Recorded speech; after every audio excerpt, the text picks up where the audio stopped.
You didn't see this coming, did you? To go back to a movie that I've already reviewed?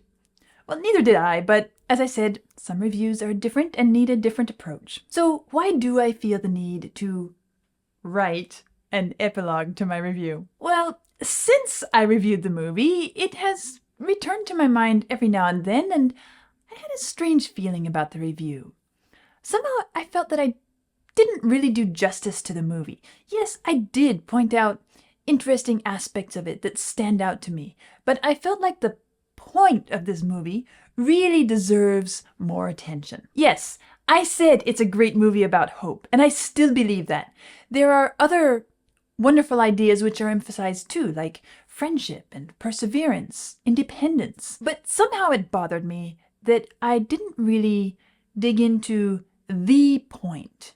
You know, the main idea of this wonderful movie, the kind of unspoken, underlying direction the movie is taking us. So that's why this epilogue. I love stories that stick with me, that make me turn them over and over and view them from different angles. This is one of those, and the reason I love these kinds of stories is because there's nearly always something more, something worthy buried below the surface.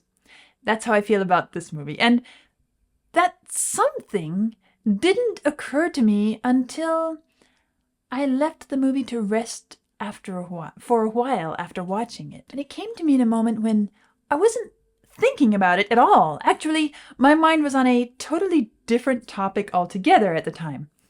Then it suddenly hit me. Isn't that the way realizations happen sometimes? And the key which opened the door for me was Andy crawling through the sewer pipe towards freedom. So here it is.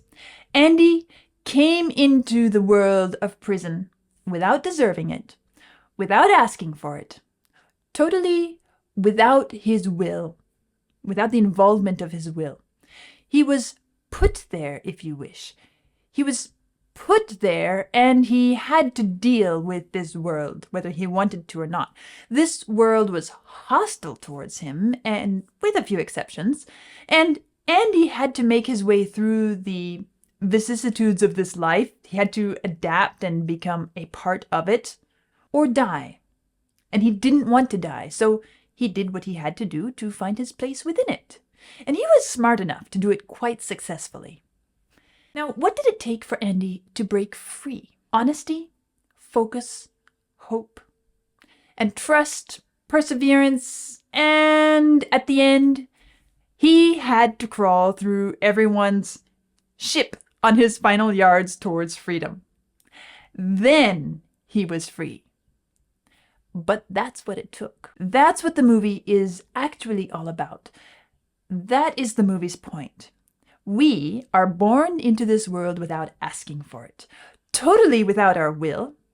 We wake up in a system. We learn the system, we adapt to it, we become a part of it. And when I say system, I mean any system. Political, religious, social, you name it. It doesn't matter. And then, if we're alert and we want to advance in knowledge and understanding about this world and the life we're given to live, we keep our mind open and we search or we dig, just like Andy. We are digging what seems to be an absurdity. Using a small rock hammer, we pick open our way through an immense wall.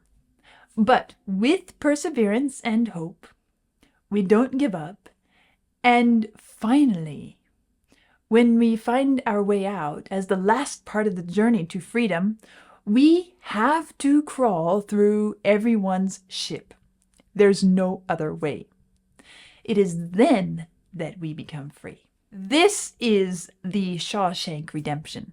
This is, to me, the point of this movie. And I'm not going to explain what I understand by decoding every detail that I've mentioned here and more from the movie. I'm sure you will get it. Because it's such a fabulous movie and it's so eloquent when you start thinking in this direction. I simply felt like I should do justice to this wonderful movie, which is why this epilogue. Okay, that's the complete Amy's take on the Shawshank Redemption. Let me know what you think about it. Let me know if you see what I see. I am always thrilled to read your ideas. Like and subscribe for more, and I'll see you next time.